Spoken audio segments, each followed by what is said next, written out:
আমি আমার আল্লাহর বাড়ি মক্কা দেখার জন্য গেছিলাম, আমি আমার নবীর ঘর মদিনা শরীফ দেখার জন্য গেছিলাম। আমি সেই জায়গার মধ্যে যাইয়া মক্কা শরীফটা তাওয়াফ কইরা মদিনা শরীফ জিয়ারতটা কইরা আমি যখন সাফা মারওয়াটা সাই কইরা বাইর হইছি, নবীর সুন্নত আদায় করার লক্ষ্যে আমি আমার লম্বা চুলগুলা ফালাইছি। ওই মদিনা এত সুন্দর রে মুসলমান, ও কামাল কান্দির যুবক, কক্সবাজার যাওয়ার জন্য 10-20 হাজার টাকা বাজেট করো। আল্লাহর কসম, যদি মদিনা শরীফ একবার যাইতা কোনোদিন আর অন্য জায়গায় ঘুরার নামটা তোমার মুখে দিয়ে আসতো না। কেন জানো? ওই মদিনা শরীফের সামনে যখন নবীর কোন গোলাম, নবীর কোন আশেক যায় দাঁড়ায়া যায়, ওই আশেকটা মদিনা শরীফের দিকে তাকায় তাকায় বড় বড় নিঃশ্বাস ফালায়। কারণ কি জানো? ওই মদিনা শরীফটা দেখলে আশেকের অন্তরটা পর্যন্ত ঠান্ডা হয়ে যায়। আমি দেখছি কত মানুষ মদিনা শরীফের দিকে প্রবেশ করে। মদিনা শরীফে ঢুকার জন্য বাবু সালাম নামক একটা দরজা আছে। ওই বাবু সালাম দরজাটা দিয়ে আমার নবীজির রওজা মুবারকের দিকে যখন নবীর উম্মতরা প্রবেশ করে, দেখছি একজন আরেকজনের সঙ্গে কথা বলে, কিন্তু তাদের চোখগুলা দিয়া বায়া বায়া পানি পড়ে। আমি চিন্তা করলাম, কথা তো বলতেছে, চোখের পানিটা তো নবীর মুহাব্বতে পড়তেছে। আমার সঙ্গে একজন ভাই ছিল, আমি তারে জিগাইলাম, ভাই নবীজির রওজা মুবারক জিয়ারত করতেছেন, কিন্তু আপনি কথাও বলতেছেন, মুখের মধ্যে হাসিও দেখা যায়, চোখের পানিগুলা কেন পড়ে? আমার ডাক দিয়া কই, হুজুর জীবনে বড় শখ ছিল গো, নবীর রওজা মুবারক আমি দেখবো। আমি আমার নবীর রওজা মুবারক দেখছি, হুজুর আবেগটা ভিতরে আছে, আমার চোখ দিয়া যে বায়া বায়া পানি পড়ে, এটা আমার কাছে কোনো স্বাভাবিক কিছু না, এটা অস্বাভাবিক কিছু না। আমি নবীর রওজা মুবারক দেখলে আমার কাছে শান্তি লাগে। এ আশিক রাসূলরা, এ পর্দার অন্তরালের মা বোনেরা, কামাল কান্দির মা বোনেরা, দুনিয়াতে নবীর উম্মত আমরা সবাই দাবি করি, কথা কন্যা ঠিক কিনা? নবীর উম্মত যে আমরা দাবি করি, ওই মনের মধ্যে একবার তো আসে না, আমি একবার যদি মক্কায় যাইতে পারতাম মরণের আগে, একবার যদি মদিনা যাইতে পারতাম, আমার মনটা শান্তি হইতো, কলিজাটা শান্তি হইতো। আমি মদিনা শরীফে একটানা 7 দিন 5 ওয়াক্ত নামাজের পরে নবীর রওজা মুবারকে সালাম দিছি। আমি শেষ যেই দিন 8ম দিন নবীর রওজা মুবারকে সালাম দিয়ে আমি মক্কার উদ্দেশ্যে রওনা দিব, আমি নবীর রওজার সামনে দাঁড়ায়া দাঁড়ায়া আমার মনের 3টা আশার কথা নবীর রওজা মুবারকের সামনে বলছি। আমি সর্বপ্রথম আমার নবীজির রওজার সামনে দাঁড়ায়া বলছি, ইয়া রাসূলুল্লাহ, আপনার কদম মুবারকের মধ্যে সালাম, আসসালাতু ওয়াসসালামু আলাইকা ইয়া রাসূলুল্লাহ। আমি দ্বিতীয়বার বলছি, ইয়া রাসূলুল্লাহ, আপনার কদম মুবারকে সালাম দাও। আমার একটা আশা ছিল, আমার জীবনে বড় বড় আশাগুলোর মধ্যে সর্বশ্রেষ্ঠ একটা আশা, নবী গো, আমার মরণের আগে আর কোনো আশা নাই গো নবী। আপনার রওজা মুবারক যেহেতু দেখছি, উতবা সাহেবার আপনি নবীরে দেখছে, আবু জাহেল আপনি নবীরে দেখছে, নবী গো আবু বকর দেখছে, আবু বকর ইমানের চোখ দিয়া দেখছে, আবু জাহেল বেঈমানের মতো দেখছে। নবী গো, সারা জীবন আপনি নবীর ক্যানভাসারি করি, আপনি নবীর কোরআন সুন্নাহর কথাগুলা মানুষের মাঝে প্রচার করি, আপনি নবীর দরবারে আমার অন্য কোনো চাহিদা না, আমার একটা চাহিদা হইল আপনি নবীর আমি মরার আগে একবার দেখতাম চাই। আর 3 নাম্বার একটা কথা নবীর রওজা মুবারকের সামনে দাঁড়ায়া বলছি, ইয়া রাসূলুল্লাহ, আপনার কত পাগলদেরকে নিয়ে ওয়াজ মাহফিলের ময়দানে কথা বলি, এরাও তো কান্দে আপনার রওজা মুবারকে আসার জন্য গো নবী। কত দুরূদ শরীফ পড়ি, কত সালাতু সালাম আপনি নবীরে জানাই, আপনার যত গোলামরা, আপনার যত পাগলেরা, আপনার যত উম্মতেরা বাংলা সহ সারা বিশ্বের জমিনের মধ্যে আপনি নবীরে দেখার জন্য কান্দে, আপনি আপনার উম্মতদেরকে একটা বার হইলেও আপনার রওজা মুবারকে আইনেন গো নবী। এবার আপনারা বলেন, ওই রওজা মুবারকে আমরা সবাই মরণের আগে একবার যাইতে চাই কি চাই না? সেম দোয়াটা আমি কাবা শরীফের গিলাফ ধরে বলছি, আল্লাহ আপনারে কাবা করে আসার জন্য কত মানুষ কান্দে, কামাল কান্দির মসজিদের টাইসের মধ্যে না সেজদা দাও, কামাল কান্দি এলাকার মসজিদের চাদরের মধ্যে না সেজদা দাও। মনটা কি চায় না আল্লাহর কাবা ঘরের কালা গিলাফটার দিকে চাই আছে আমার আল্লাহর সেজদা দিতা? মনটা কি চায় না মাকামে মাহমুদ একটা জায়গা আছে রে, মাকামে ইব্রাহিম একটা জায়গা আছে, ওই ইব্রাহিমের দিকে ফিরা ফিরা নামাজ পড়তে? মনটা কি চায় না কাবা শরীফের সাথে হাতিমে কাবা নামক একটা চত্বর আছে, ওই জায়গার মধ্যে দাঁড়ায়া নামাজ পড়তে? মনটা কি চায় না রুকনে আমিনের সামনে রাইখা নামাজ পড়তে? মনটা কি চায় না রুকনে স্বামীটার সামনে রাইখা নামাজ পড়তে? ওইটা যদি চান, কারা কারা চান ডান হাত তুলে আমার আল্লাহরে দেখায়া দেন, আর জবানটা খুলে একটা তাকবীর দেন, নারে তাকবীর। মদিনা যাইতে চাই কি চাই না? মক্কা যাইতে চাই কি চাই না? তাহলে সবাই জোরে জোরে পড়েন দয়াল আল্লাহ দয়া করেন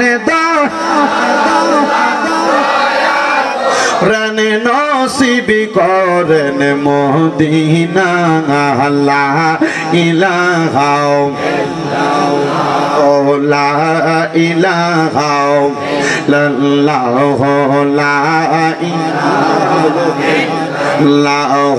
লা ইলাহা বন্ধু নামাজে রোজা চাই রহনা কেহ মা বাবার খেদমতে চাই রহনা আমার নবীর দরদ হইল না আমার নবীর আমার নবীও তোমায় ভুলবে না লা ইলাহা ইল্লাল্লাহু লা ইলাহা লা ইলাহা ইল্লাল্লাহু মুহাম্মাদুর রাসূলুল্লাহ সাল্লাল্লাহু আলাইহি ওয়াসাল্লাম। হে আমার কামাল কামদি এলাকার দাড়ি পাকা মুরব্বি বাবারা, যুবক নওজোয়ান বন্ধুরা, পর্দার অন্তরালের মা বোনেরা, আমি যদি প্রশ্ন করি আপনারা মাহফিলে কেন আসছেন? আপনাদেরকে তাবারক দিবে, খানা দিবে, এই জন্য আসছেন? আপনারা বলবেন না। আপনারা কেন আসছেন? আমি যদি আমার একটা বয়স্ক দাড়ি পাকা বাবারে জিজ্ঞেস করি, উনি বলবে হুজুর আমি আমার জীবনে অনেক গুনাহ করছি, আমার গুনাহগুলো আল্লাহ তাআলা মাফ করছে কিনা আমি জানি না। আমার জীবনের গুনাহ যদি আমার সন্তান দেখতো, আমার বাপ বলে পরিচয় দিত না। এ কামাল কান্দির মানুষ, ও মুরাদনগরের মানুষ, আমি শামীম দাদার কথা দিয়ে তোমরা বুঝাই, আমার গুনাহ যদি তোমরা দেখতা, আজকের মাহফিলে আমার প্রধান বক্তা বানাইছো, আমার এলাকার মধ্যে তোমরা ঢুকতে দিতা না। আমার জীবনে এত গুনাহ, আমি আমার আল্লাহ তাআলার দরবারে লাখ লাখ শুকরিয়া আদায় করি গো আল্লাহ, আমার গুনাহগুলা তুমি গোপন করে রাখছো।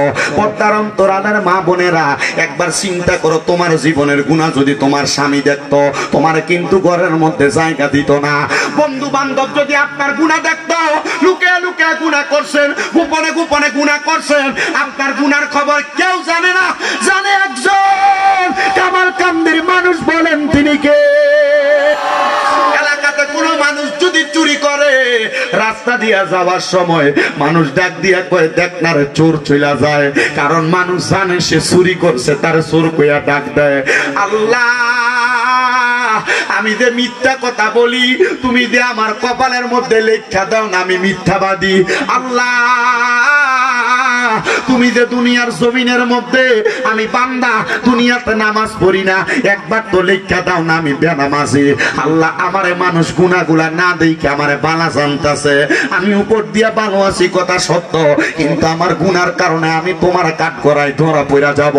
আমরা জানি ইন্না বাতুশা রাব্বিকা লাশাদীদ, নিশ্চয় আল্লাহর দ্বারা শক্ত ধরা। আল্লাহ তুমি যদি আমাদেরকে মা বাবার সামনে, বন্ধু বান্ধবের সামনে, কাল হাসরের ময়দানে ধরো, আল্লাহ কোনো জবাব দিতে পারবো না। এবার আপনারা বলেন, আমার আল্লাহ তাআলা যদি আমরা ধরে, আমরার গুনার জন্য আমরা মাপ পাওয়ার কোনো রাস্তা তো তখন পাইতাম না, মাপ পাওয়ার কোনো রাস্তা পাইতাম না। সাহাবায়ে কেরাম কই ইয়া রাসূলুল্লাহ, ইয়া হাবিবাল্লাহ, নবী গো, আপনি নবীর কাছে জানতে চাই, আপনার উম্মত যে এত গুনাহ করবে, আপনার আল্লাহ তাআলা তো আপনার উম্মতরে ধইরা ফালাইব, আপনার উম্মত বাঁচতে পারবে না, আপনার উম্মত গুনাহগুলোর জন্য নাজাত পাইব না। আপনি বলেন না আপনার উম্মত গুলা কেমনে নাজাত পাইব? আমার নবী কয় উম্মত শুইনা লাও রে, শুইনা লাও, দুনিয়ার জমিনের মধ্যে কেউ যদি গুনাহ করতে করতে করতে করতে গুনার সাগরের মধ্যে হাবুডুবু খায়, আমার আল্লাহ কয় লা তাকুনা তুমি রাহমাতিল্লাহ, আমি আল্লাহর রহমতের দরজা থেকে তোমরা নিরাশ হয়ো না। ইন্নাল্লাহা, নিশ্চয় আমি আল্লাহ, ইয়াগফিরুয যুনুবা জামিয়া, সকল প্রকার বড় বড় গুনাহগুলো ক্ষমা করে দেয়। ইন্নাহু হুয়াল গফুরুর রহিম, নিশ্চয়ই তিনি আল্লাহ যিনি ক্ষমাশীল এবং দয়ালু।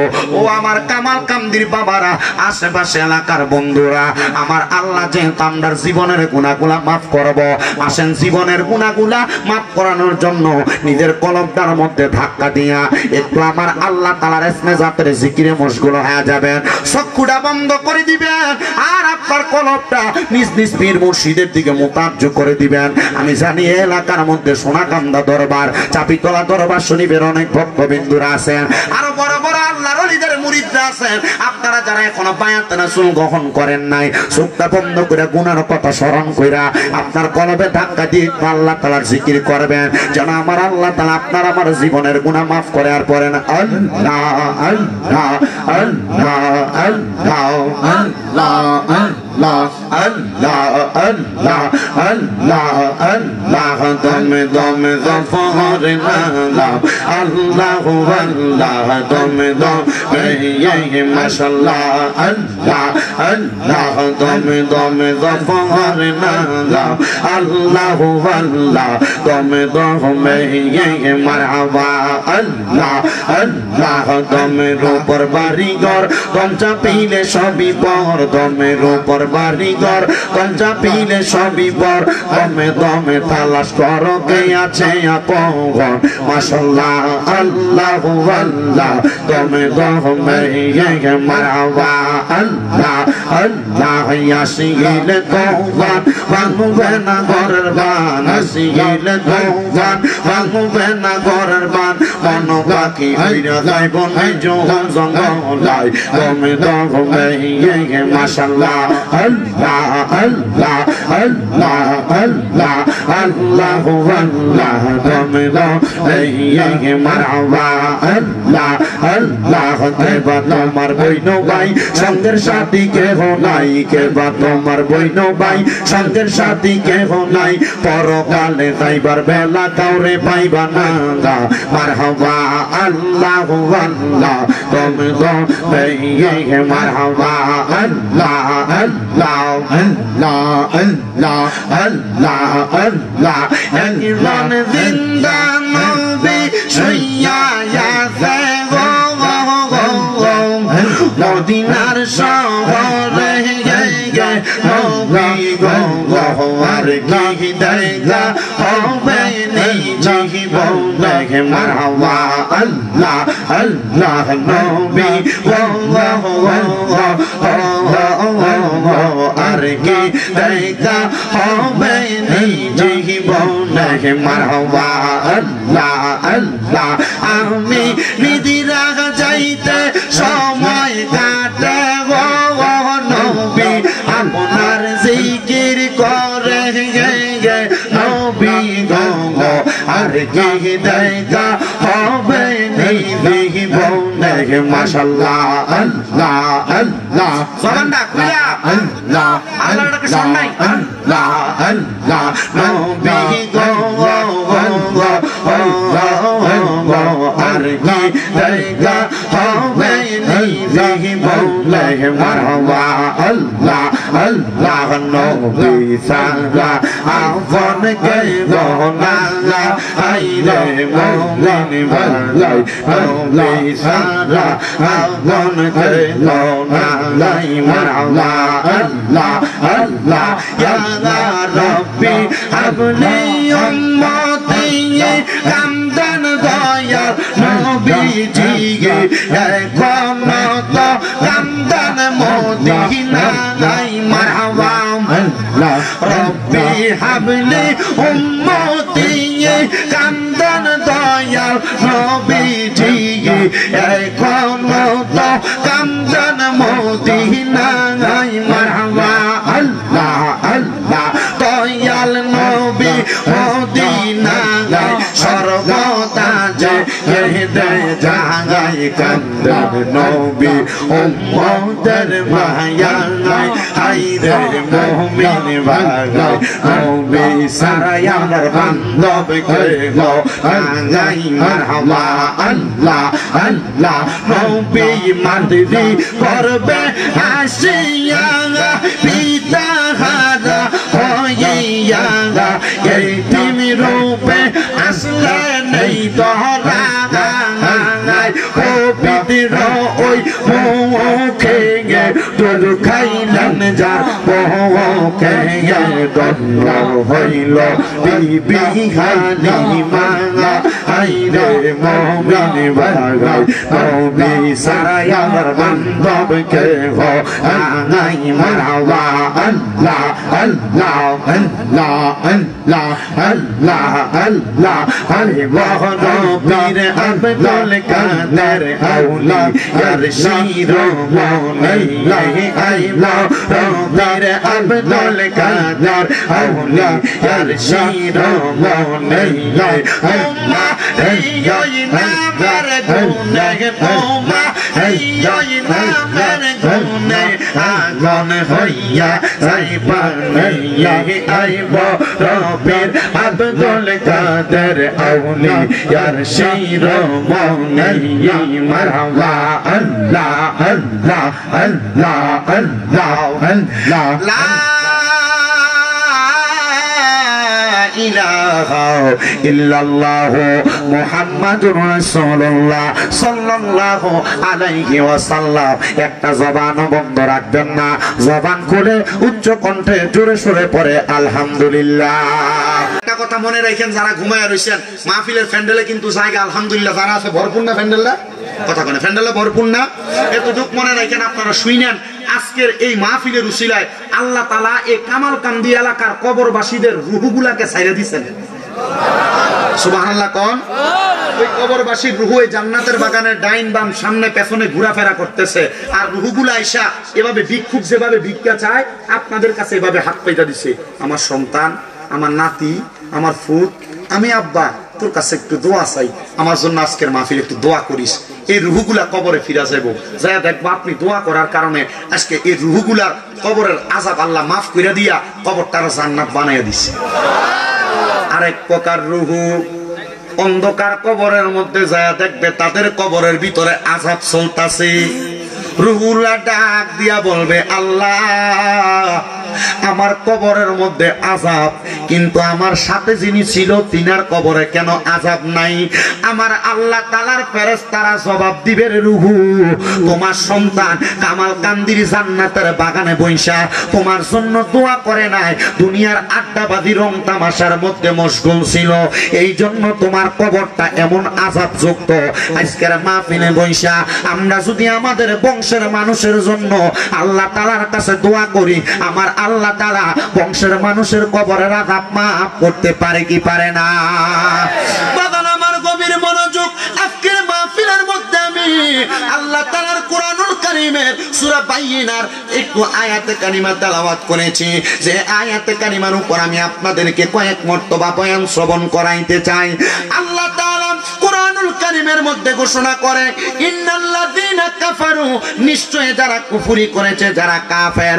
এখন আসেন আয়াতে কারিমার এই অংশ থেকে বয়ান করা শুরু করে দেয়। কারা কুফরি করেছে? দুনিয়ার জমিনের মধ্যে আল্লাহর সঙ্গে যারা শিরিক করে, আল্লাহ ছাড়া কাউকে যারা সেজদা করে, আল্লাহ ছাড়া কারোর কাছে যারা মাথা অবনত করে, তারাই হইল কুফরি করনেওয়ালা শিরিককারী বান্দা। মুসলমান ইমানদার মনে রাখ, হ্যাঁ নিচে যাই বাবা লগে দুইটা লয়ে যাবে, কীর্তন দরকার আছে ভাই সাহেব। বয়ান যদি আমি অক্ষণকালে গজল গেয়ে গিয়ে সময় কাটিয়ে দিতাম তাহলে ভালো লাগতো, কিন্তু কোরআনের দুইটা আয়াত থেকে বয়ান করতেছি, আপনারা যেটি ভালো লাগবো ইনশাল্লাহ সে বয়ানটাই করবো। তবে একটু মনে রাখেন যে এই জান্নাতের বাগানের ভিতরে যদি শয়তান নাও ঢুকতে পারে, মানুষ রূপী শয়তান আছে, কথা কন না কেন? মনে কষ্ট নেওয়ার কিছু নাই, এতটুক মনে রাখেন। আমি শুধু ওয়াজ করি না, কানে কানে কে কথা কয়, ওয়াজ শুনে এটা ভালো লাগে না খারাপ লাগে আমি কিন্তু এটিও দেখি, কারণ আমি ওয়াজ করি। আমার বয়স কম হইতে পারে, কিন্তু আমার ওয়াজের বয়স 8 বছর হয়ে গেছে। আলহামদুলিল্লাহ কোন পরীক্ষা দেওয়ার পর থেকে মানুষ আমার দাওয়াত দিয়ে নিয়ে ওয়াজ করায়। আমি মাহফিলে মানুষ কেমনে কেমনে কি করে, ওয়াজ কোনটা ভালো লাগে না খারাপ লাগে, এই ওয়াজ ভালো লাগতো না আপনার কাছে। কারণ তফসির যখন হইব এমন মনে হইব যে একবার ঘুমাইয়ে থাই, এটা আমার কাছে ভালো লাগে না। ওই জিকির আজকার করছে তখন ভালো লাগছে, কিন্তু আমি যে জিকির আজকার কি লেগে করছি এটা আমি জানি। স্টেজে ওঠার আগে করছি, হুজুর একটু জিকির আজকার করেন, একটু গজল গাইয়েন, মানুষের একটু বুঝ দিয়েন, মানুষের যেন তরিকতের পথে থায়, সুন্দর পথে থায়। এই থাকাটা আমরা দরকার আসেনি, কথা কোন আসেনি। পাগলটারে বুঝ দিয়া দিয়া জান্নাতের বাগানে বুঝান্ডা, এটা বসান্ডা, এটা হচ্ছে আমার একটা টেকনিক, এই টেকনিক দিয়া বসাইছি। তো মূল ওয়াজের ধারাবাহিকতায় যাই। আল্লাহ কয় ইন্নাল্লাযীনা কাফারু, নিশ্চয় যারা কুফরি করে। কুফরি করা মানে কি? কুফরি করলে ওই ব্যক্তি কাফের রূপান্তরিত হইয়া যায়। কুফরি কাকে বলে একটু বুঝালন। কুফরি হইল আল্লাহ তারা কারোর শ্রদ্ধা দেওয়া, আল্লাহ তারা কারোর কাছে কোনো কিছু চাওয়া, এটা হলো কুফরি আকীদা। আল্লাহ ছাড়া কোনো মানুষ আপনাকে দেওয়ার ক্ষমতা রাখে, এটা হলো কুফরি আকীদা। মুসলমান, আমার আল্লাহ তাআলা ঘোষণা করে বান্দা ইন্নাল্লাযীনা কাফারু, যারা কুফরি করেছে মিন আহলিল কিতাব, এবং যারা আহলে কিতাবের অন্তর্ভুক্ত। এমন অনেক মানুষ আছে দেখবেন এলাকার মধ্যে আমরা কোরআন মানি হাদিস মানি না, হাদিস মানি কোরআন মানি না, অথবা কোরআনে আছে হাদিসে আছে কিন্তু এই কোরআনের কথাটাই সত্য, হাদিসের কথাটা এমন ভাবে অনেক লোক বইলা দিছে। না না না, এমন অনেক লোক থাকবে যারা আহলে কিতাব শুধু কোরআনের কথা বলতে থাকবে। আপনাদের এলাকায় থাকতেও পারে, নাও থাকতে পারে। বাংলাদেশে হিজবুত তাওহীদ নামক একটা দল আছে যারা শুধু কোরআন নিয়ে জাস্টিফাই করে যাচাই করে কথা বলে, নবীর হাদিস মানতে চায় না। কিন্তু যারা প্রখ্যাত আলেম তারা কোরআন এবং হাদিসকে যাচাই বাছাই করে ইজমা এবং কিয়াসের মাধ্যমে তার জীবন চলার মানদণ্ড ইসলাম কি বলে সেটা যাচাই বাছাই করে। এজন্য মনে রাখবেন আমরা কোরআন এবং হাদিস, ইজমা, কিয়াস সকল কিছু মাইনা মুসলমান। কথা বলেন ঠিক কিনা? আল্লাহ বলেন যারা কুফরি করেন এবং আহলে কিতাব ওয়াল মুশরিকিনা, এবং যারা শিরিক করে, আল্লাহর সাথে শিরিক করে, আল্লাহ তাআলা কাউকে সিজদা করে, ফি নারি জাহান্নামা, ওই ব্যক্তি, তিন ধরনের ব্যক্তিদের ঠিকানা হলো জাহান্নাম। আল্লাহ তাআলা কারা? এক নাম্বার যারা কাফের, দুই নাম্বার যারা আহলে কিতাব, তিন নাম্বার যারা মুশরিক বেঈমান, তারা জাহান্নামে যাবে। সাহাবায়ে কেরাম ডাক দিয়া কয় ইয়া রাসূলুল্লাহ, ইয়া হাবিবাল্লাহ, নবী গো আপনার কাছে জানতে চাই তারা কারা, তাদের পরিচয়টা আপনি নবী আমারে জানায়া দেন। নবী আমার কয় এদের পরিচয় যদি জানতে চাও তোমরা তাকাও দুনিয়ার জমিনে, এরা যখন নামাজের মধ্যে সিজদা অবনত করবে, সিজদা অবনত করার সময় এদের দুনিয়ার প্রতি খোশ লালসা থাকবে। এমন অনেক মানুষ আছে কামালকান্দি এলাকার, নামাজ পড়ে হারাম খায়, সুদ খায়, ঘুষ খায় নাই? হ্যাঁ, কামালকান্দি এলাকা এমন মানুষ নাই যাদের সিনাটা হারাম খাবার দ্বারা ভরপুর, যাদের পেটটা হারাম খাবার দ্বারা ভরপুর, মসজিদে ইমামের পেছনে যা দাঁড়ায় কিন্তু সুদের টাকা খায়, ঘুষের টাকা খায়। এদের সিনা মরে গেছে, এদের অন্তরটা কুফরি দ্বারা ভরপুর হয়ে গেছে। কারণ যারা কুফরি করে, যারা দুনিয়াতে আল্লাহর কোরআন বলে হারাম খাইও না, তারা হারাম খায়, এদের সিনাটা কুফরে ভরপুর হয়ে গেছে। তারা দুনিয়ার জমিনে আল্লাহর কোরআন বলে তোমরা নামাজ পড়ে একাগ্রতার সহিত তারা নামাজ পড়ে মানুষকে দেখাইবার লাগা, তাসবিহ করে মানুষকে দেখাইবার লাগা। এবার আপনারা বলেন এমন ছোট্টা মার্কা মুসল্লি এবং এমন হারামখোর এই কামালকান্দি এলাকায় আছে না নাই? শুধু কামালকান্দি না রে বাবা, সমস্ত বাংলাদেশের আনাচে কানাচে প্রত্যেক এলাকায় দুই একটা এমন ভাইরাস পাওয়া যায়, তারা সুদে টাকা লাগে দামি বিল্ডিং বানায়, দামি ঘর বাড়ি বানায়। ও মুসলমান, এই কাজগুলা কেন করে আমি জানি না, তবে একটা কথা মনে রাখবা, আমার আল্লাহ তাআলা হারাম খাবারের সুদটা হারাম করে দিছে। আর জানায়া দে বান্দা, এই হারাম খাবার সুদটা যেই বান্দা খাইব তার জন্য কবরের মধ্যে আমার আল্লাহ তাআলা রাখছে না আযাবুন শাদীদ, যন্ত্রণাদায়ক শাস্তি। ওই শাস্তিটা কেমন জানো?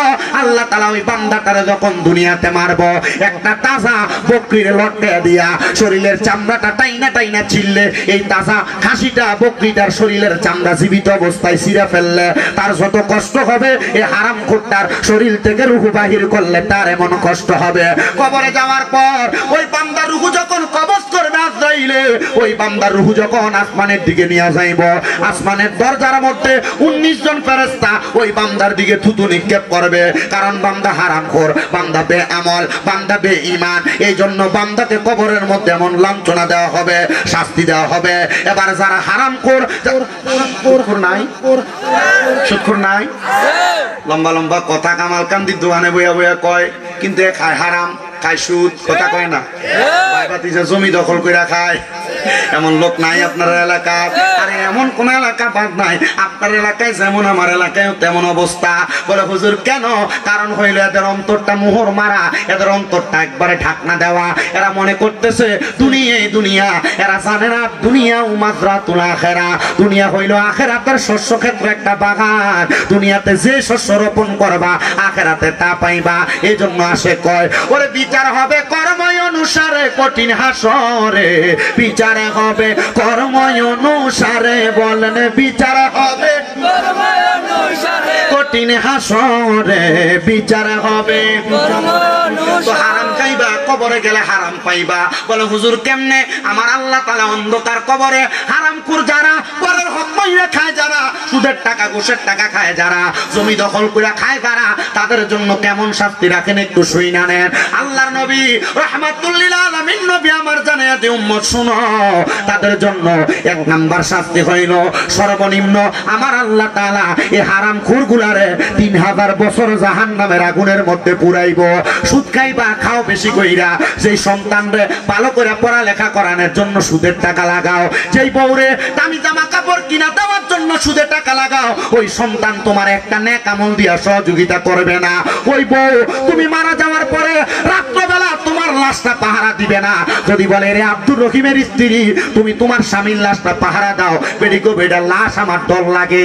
না না না, কার জন্য তুমি এমন কর্ম করলা ওই সন্তান তোমার বাপ কইয়া পরিচয় দিবে না, ওই স্ত্রী তোমার স্বামী কইয়া পরিচয় দিবে না। আল্লাহ তাআলা নবীর মাধ্যমে জানাইয়া দেয় এমন হারামখোরদেরকে আল্লাহ তাআলা একদিন, দুই দিন, এক সপ্তাহ, 2 সপ্তাহ, 1 মাস, 2 মাস না, সর্বনিম্ন 3000 বছর জাহান্নামের আগুনের মধ্যে জ্বালাইব। জাহান্নামের আগুনের রংটা হবে লাল, ওই লাল জাহান্নামের আগুনের রংটারে 1000 বছর জ্বালাইয়া আমার আল্লাহ তাআলা রংটারে সাদা বানাইব। এবার সাদা জাহান্নামের আগুনের মধ্যে জ্বালাইতে জ্বালাইতে বান্দাটারে জাহান্নামের আগুনটারে কালা বানাইয়া দিব। জাহান্নামের আগুনটারে আরো 1000 বছর জ্বালাইব, ওই আগুনটা কালো হইব। ওই কালো জাহান্নামের আগুনের মধ্যে জ্বালানোর পরে বান্দাকে তামাশাক নামক একটা জায়গার মধ্যে দাঁড় করাবে, বলবে বান্দা এবার তুমি তোমার কথা বলতে পারো। আরে আগে মাইক চলবো, পরে কথা হবে। সর্বনিম্ন 3000 বছর ফিরাইয়া এরপরে কইব বান্দা কি কবি ক কথা কয় না। আগে কি? আগে কয় না কি? জোরে কোন ফিডা? আগে কি? তো সুদ খাওয়ার মাইকটা কি কম না বেশি? হারাম খাওয়ার ফিডাটা কম না বেশি? ভাই মরে যাওয়ার পরে বাতিদারের জমি বুঝিয়ে দিছে না, এটির ফিডাটা কম না বেশি? মা বাপ মরে যাওয়ার পরে বোনের সম্পদ বুঝিয়ে দিছে না, এটির ফিডাটা কম না বেশি? আল্লাহর ভাই দুনিয়ার ভাই এমন ফিডা ফিটবো কই আযাবুন শাদীদ, যন্ত্রণাদায়ক শাস্তি, কাঁচা বাঁশের গোড়া দিয়ে বাইরে আইব। কারণ মোর কিল্লা বাস দিয়ে বাইরে এলে হারাম খাইতে খাইতে মুখের গোস্ত গরুর গোস্ত খাইছে তো এরা আন্টি সব হয়ে গেছে। কারণ আর বাড়ি দিলে বাস ভেঙে দেবো, এলাকায় কাঁচা বাসের গোড়াটা যদি হয় গিরাডি কাছাকাছি থাকবো, বাড়িটা খিচ্ছে লাগবো। কথা কন না কেন? এখন আর বেড়ারা সুদরা খায় না, এখন বেডিটারে দিয়ে সুদের ব্যবসা করা, বাড়ি বাড়ি এখন বেডিরা সুদের ব্যবসা করে, আছে না নাই? আল্লাহর কসম মা বোন যারা পর্দার হলে শুনছো, এই সুদের টাকা, ঘুষের টাকা, পরের হকের টাকার উপর লোভ কইরা হারাম টাকা খাইয়া শরীরে সৌন্দর্য বাড়াইবা, দামি পোশাক পরবা, আল্লাহর কবরের আযাব থেকে বাঁচতে পারবা না, বাঁচতে পারবা না, বাঁচতে পারবা না। কথা বলেন ঠিক কিনা? একটু কমা আচ্ছা, একটু কমা কোন একটু সুশে দিকে আছে বোঝো না কিছু, এক জায়গার কথা রেখো আরেক জায়গার বেশি। আচ্ছা বাদ দে, আল্লাহ কবুল করুক, জোরে কোন আমিন। তাহলে শাস্তিটা কম না বেশি? জ্বালাইবো কয় হাজার বছর। রেডিওতে কব শামিমরা যারা দাওয়াত দিছ, আগামী বছর দাওয়াত দিস, কালেকশনে লেগে দেন, বলে না কালেকশনও করে না, মার হওয়া ও বন্ধু গভীর মনোযোগ দিয়া শুনবেন। তাহলে এই হারাম খোরটি রে, বেনামাজি রে, বে আমলডি রে, বেঈমানডি রে কবরে সর্বনিম্ন কয় হাজার বছর জ্বালাইব? ধরে কয় না কয় হাজার। রেডিওটা গেছে গাড়ি মনে করছে হুজুর ওয়াজটা দি নরমাল হইতাছে, আমি শামিমরা দা হজ থেকে আসার পরে ওয়াজটা এমনই করি, মানুষকে হুজুর এমনি করলে ভালো লাগে, কারণ সব এলাকায় হারাম খোর দুই একটা আছে, এটিরে কইলেই মনে হয় তার কাছে বেশি ভালো লাগে, কারণ খায় হারাম দোকানে বসে লম্বা কথা কয়। আবার আপনার এদিকে দৈরানিয়া মসজিদের সভাপতি বানান, দৈরানিয়া মসজিদের সেক্রেটারি বানান, দৈরানিয়া এলাকার সর্দার বানান। মুসলমান যদি জিগায় কেন সুদকুরের সর্দার বানাইলা, সুদকুরের সভাপতি বানাইলা, লস্করের সভাপতি বানাইলা, কোন মসজিদের টাইসটি তো বেড ওই কিনে দিচ্ছে। আসলে ঠিক না?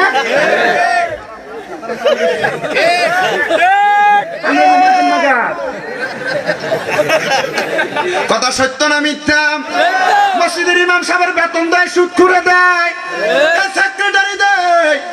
আপনার এলাকায় আছে কিনা এটা আমি জানি না, তবে বিভিন্ন এলাকায় অবস্থাটা এমন হয়ে রয়েছে। ও মুসলমান, আপনার এলাকায় আওয়ামী লীগ সরকার পতনের পরে অসুবিধা হইতেছে আপনারা? আমি রাজনৈতিক বক্তব্য দেই না, আমি রাজনীতির অন্তঃস্তরও বুঝি না। আওয়ামী লীগ সরকার পতনের পরে আমরা এলাকার মেম্বার আগে সভাপতি ছিল, তো মোটামুটি সরকার পতনের পরে সবাই দেখতো বাগুন্তিত, ঠিক না? বাগুন্তিত, তবে বালা মানুষ কি বাগছে না?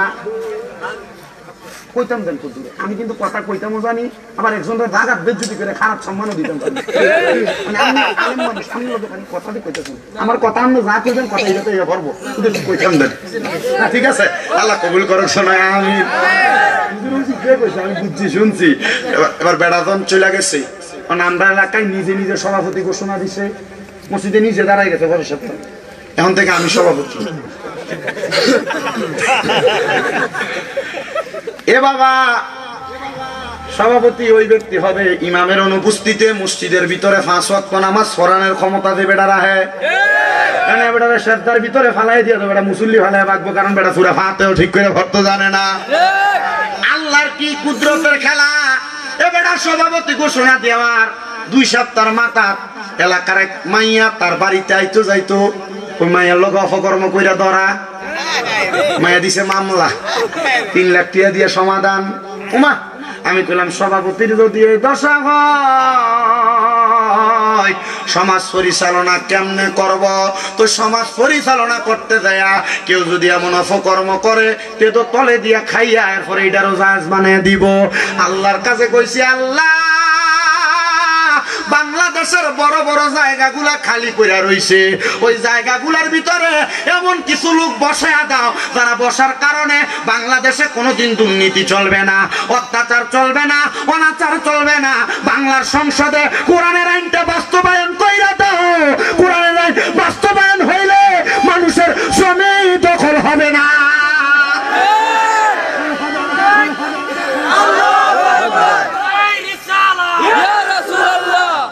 মুসলমান, গভীর মনোযোগ দেন। যেই কথাই ছিলাম, কথাটা হইল হারাম খোর যেডি, জমি দখল করে যেডি, পরের হকের প্রতি লোভ করে যেডি, এটি শাস্তিটা কয় হাজার বছর। জোরে কোন কয় হাজার বছর? পিড়াটা কি কম না বেশি? আগুনের রং কয়টা? জোরে কোন কয়টা? 1 নাম্বার লাল, 2 নাম্বার সাদা, 3 নাম্বার কালা। 3000 বছর জ্বালাইয়া বান্দারে তামাশাক নামক জায়গায় দাঁড় করাইবো। বান্দা দাঁড়াও, কি বলবা বলো, এক কথা কওয়ার সুযোগ নাই। আল্লাহ, 3000 বছর জ্বললা, পানির বড় পিপাসা, পানি খাইতাম মন চায়। হাদিস শরীফে কিন্তু এমনি কইছেন, আমি বুঝাইতেছি এর অবস্থাটা কি হইব, কারণ বুঝাই তো যায় ইচ্ছা মতো 1 কিলোমিটার দূরে এলে পানির লেগে কেমন কুত্তারা দিব্বাটা বের করে করে না করে না। হারাম খোরটির অবস্থা ঠিক কুত্তার চাইতে আরো খারাপ হইব কবরে গেলে। আপনার যদি কষ্ট হয়, এই সুদের ওয়াজ করার কারণে বহুত এলাকা আমার দাওয়াত বন্ধ, মসজিদের সভাপতি সুদ করার কারণে এলাকার ফলাইনে কয় গত বছরের হুজুরটার দাওয়াতে না কয় না বেটা বেশি চিল্লা চাল্লা করে, কিন্তু কয় না বেটা সুদের ওয়াজ করে। ও বন্ধুরে, পোলা পাট করে ঠিক আছে, তাহলে আবার আপনারা মাহফিল করেন। পোলাইনে আবার বুড়ারা বাদ দেয়, দিয়া কয় আমরা ওই হুজুর দিয়ে মাহফিল করাম। পোলাইনে আবার বুড়ারা থেকে সুন্দর মাহফিল করে বয়ে থাকে। মারহাবা কর।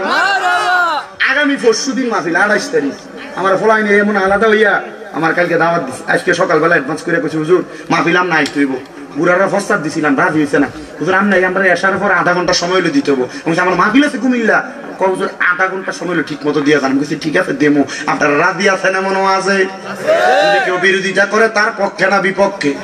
মুসলমান মনে রাখতে হবে, এবার বান্দা কুকুর যেমন ভাবে একটু দূরে আইসা দিব্যা ফালায় দিয়া করে কান্না করে পানির পিপাসায়, এবার হারামখোর কইব, ও ফেরেশতা আমার একটু পানির ব্যবস্থা করে দাও। ফেরেশতা কইব এ বান্দা হারাম তো বালাই খাইছ, এখন পানি চাইতাছ, ঠিক আছে জান্নাতীদের জন্য না পানি, তোমার জন্য তো পানি না। ফেরেশতারা রে পানি কি একটু দেওয়া হবে না, পানি কি একটু দেওয়া হবে না? ফেরেশতারা কইব দেওয়া হইব, একটু অপেক্ষা করো। ফেরেশতারা এবার একটা লোহার গরম মগ লইব, ইয়ের রড, ইয়ের মগ, লোহার গরম মগ। গরম মগটারে জাহান্নামের আগুনের মধ্যে এটারে গরম কইরা লইব। আপনার এলাকায় কামাইরা দোয়ান আসেনি? কাশির ডাট লাগাইতে যে যান, ডাটটা আগুনের কয়লার ভিতরে দিলে এটা কি লোহার কালার থাকে না আগুনের কয়লার মতো জায়গা লাল হয়নি? এই মগডারে আগুনের ভিতরে দিয়া একবারে ঠিক কয়লার মতো যেমন লাল হয় এমন একটা গরম বানাইব। আরাম খাইবা ওই তো খাও খাও আরো খাও।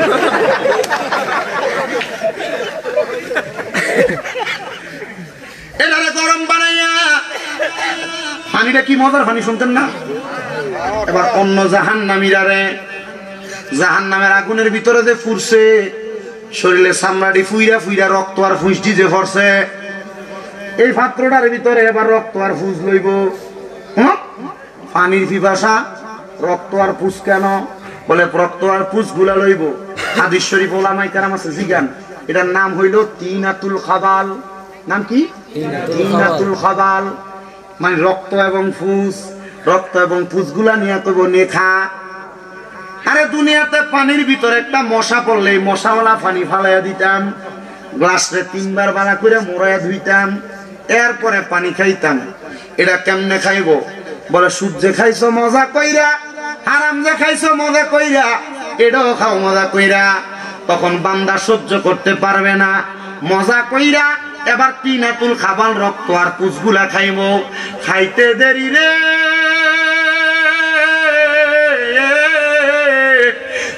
নারী বুড়ি গুলা পায়খানার রাস্তা দিয়া নিচের দিকে পড়ব। বান্দা কইব যদি জানতাম হারাম খানা খাওয়ার কারণে আমার আল্লাহ তাআলা এত কঠিন শাস্তি প্রদান করব, আল্লাহর কসম এমন হারাম খানা আমি খাইতাম না, এমন হারাম পথে আমি থাকতাম না, এমন হারামীদের সঙ্গে আমি চলতাম না। বলে হুজুর আমি তো সুদ খাই না, আমি বিপদে পড়ে মাঝে মাঝে সুদের টিয়া নেই। এটা যদি কেউ নিয়ে থাকো আল্লাহর কসম খাওইন না খাইয়া যাই শাস্তি পাইব, নেউইন না একই শাস্তি পাইব। অনেকে চিন্তা করে হুজুর আমি তো সুদ খাই না, ঘুষ খাই না, এলাকার শিক্ষিত মানুষ, কিন্তু সুদের উপর যখন কেউ টাকা নেয় স্ট্যান্ডা আমারে দিয়া লেহায়। আল্লাহর নবী কয় এ সুদের টাকার কাতেব যে বেড়া ব্যাংকে চাকরি করেন না থাকলে সুদের উপরে যে টিহা দেয়, লোন দেয়, তার কবরের ভিতরে সে চলে করে কবরের ভিতরে। আমার এই শুধু একটা হাদিসের কথা শুনা আমার মুসল্লি 3 জন ব্যাংকে চাকরি করছে। আলহামদুলিল্লাহ পড়েন, আলহামদুলিল্লাহ। ওই কাতেব যারা তাদেরকে পর্যন্ত খানেওয়ালা যে শাস্তি পাবে, দেনেওয়ালা সেই শাস্তি পাবে, এবার যিনি লিখবে তিনি সেই শাস্তি পাবে। বলে হুজুর আমি লেখিও না, আমি এলাকার প্রাপ্তবয়স্ক সর্দার মাতাব্বর, তো 1 লাখ 2 লাখ টাকা দেওয়ার সময় বেড়ারে সাক্ষী রাখে, যেহেতু আপনি সর্দার আপনি আমার সাক্ষী থাকেন, তে আমার কাছ থেকে 5 লাখ নিতেছে। এবার কয় এ সাক্ষী যে বেড়া, এ বেড়ারে খাওয়াইনার মতো শাস্তি সমান ভাবে কবরে দেওয়া হইব না রে না। ও মুসলমান, এই সুদের কারণে, হারাম সম্পদ ভক্ষণ করার কারণে, কোন মানুষের সম্পদ লুটতরাজ করার কারণে আল্লাহ তাআলা আপনাকে কবরে যন্ত্রণাদায়ক শাস্তি প্রদান করবে। আল্লাহ তাআলা ঘোষণা করে বান্দা শুনে নাও রে বান্দার দলেরা, উলাইকা হুম শাররুল বারিয়া, এ বান্দা শুইনা লও এই মানুষগুলা এমন শাস্তি পাবে যারা মানুষের কাছে নিকৃষ্ট হিসেবে প্রমাণিত হবে। কেমন নিকৃষ্ট? দুনিয়ার মানুষ দুনিয়াতে তাদের সঙ্গে সম্পর্ক রাখে, সুদখোর দোকানে গেলে একটা চা খাবায়, তার পক্ষে সিফাই গায়, আসে না এলাকাত, তার পক্ষে কথা বলে, তার পক্ষে গুণগান গায়। আল্লাহর নবী কয় এই মানুষগুলা তাদের মতো নিকৃষ্ট। উলাইকা হুম শাররুল বারিয়া, তাদের মতো নিকৃষ্ট মুনাফিক, মুশরিক, কুফরি করনেওয়ালা ব্যক্তি। মুসলমান শুইনা লও। কেন আমি আয়াতে কারিমাটার এতটুকু পর্যন্ত বললাম। দুনিয়ার জমিনের মধ্যে আপনি যদি খারাপ পথের মধ্যে থাকেন, কবরের মধ্যে কঠিন যন্ত্রণা শাস্তি মুখ করা লাগবে। এমন একজন আল্লাহর বান্দা যার নাম হযরতে আব্দুল উজ্জা। উনি বলেন দুনিয়ার জমিনের মধ্যে আমি মক্কাতুল মুকাররমা এবং মদিনাতুল মুনাওয়ারা দুইটা জায়গার মাঝখানে বসবাস করতে লাগলাম। এমন টাইমে আমি যখন আব্দুল উজ্জা ইসলাম ধর্মের দাওয়াত কোন জায়গায় পাই না, কিন্তু শুনতে পাইলাম মক্কাতে এমন একজন রাসূলের আগমন হয়েছে যেই রাসূল মক্কা শরীফের মধ্যে ইব্রাহিম আলাইহিস সালাতু ওয়াস সালামের পরবর্তী মানুষেরা আহলে কিতাবরা কাফেরেরা মুশরিকেরা মূর্তি রাখিয়া দিয়েছে। ইব্রাহিম নবী আইসা ওই মূর্তিগুলারে ওই জায়গার মধ্যে থেকে বিদায় করেছিল। এবার অনেক মুশরিকেরা আবার কাবার মধ্যে মূর্তি লাগাইছে। মুহাম্মদ সাল্লাল্লাহু আলাইহি ওয়াসাল্লাম নবুয়ত প্রকাশ হওয়ার পরে ওই কাবা ঘরের মূর্তিগুলা ভাঙছে। আব্দুল উজ্জা কয় আমার কাছে বড় ভালো লাগছে আল্লাহর হাবিব মুহাম্মদুর রাসূলুল্লাহ সাল্লাল্লাহু আলাইহি ওয়াসাল্লাম উনি বলেন আমি যখন দুনিয়ার জমিনের মধ্যে বয়স যখন মাত্র 13 বছর, কত আমি দেখলাম আমি নবীর চাচা আবু জাহেল মাটি দিয়া মূর্তি বানাইছে। কি বানাইছে? মাটি দিয়া মূর্তি বানাইয়া এই মূর্তিটার পেছন দিয়া বাস দিছে, সুন্দর করে মূর্তি দাঁড় করাইছে। আমি আমার শাশুড়ি কইলাম শাশুড়ি এটা কি বানা? আকৃতি প্রদান করা শাশুড়ি এটা হারাম, আল্লাহ কোরআন নিষেধ করে। শাশুড়ি এটা কি করেন? আমার চাচা বলছে এটা আমার খোদা, এটার নাম ছিল লাত। নাম কি ছিল? লাত। চাচা এটারে কি করেন? বলে এটার আমি পূজা করি, এটা আমারে খাওয়ায়, এটা আমারে পড়ায়, এটা আমার রিজিক দেয়। আল্লাহু খায়রুর রাজিকিন, উত্তম রিজিক দাতা কে? খাওয়ায় কে? পড়ায় কে? আমাদেরকে চালায় কে? তাহলে কোন মূর্তি খাওয়াইতে পারে? কোন মূর্তি পড়াইতে পারে? ও মুসলমান, অনেক মানুষেরই বিবেকের মধ্যে যায় না যেই মূর্তি তুমি তোমার হাত দিয়ে বানাইলা খোদা না তোমারে বানাইবো, তুমি দি খোদারে বানাও। এবার আসে আমরা কথা কি শেষ হতো না? আল্লাহ তো ভাই মাফ চাই কথা কই। একদিন আবু জাহেলে মাটির একটা মূর্তি রে ভক্তি করিয়া সে যে সম্মান করে। মূর্তি রে খাইতে কইলে খায় না, পড়তে কইলে পড়ে না, ফাফা খাওয়াইলা কারে? আবু জাহেল রে, আমার রাসূল বলতেছে একদিন আবু জাহেলে মাটির একটা মূর্তি রে ভক্তি করিয়া সে যে সম্মান করে। মূর্তি রে খাইতে কইলে খায় না, পড়তে কইলে পড়ে না, চাচা খাওয়াইলা কারে?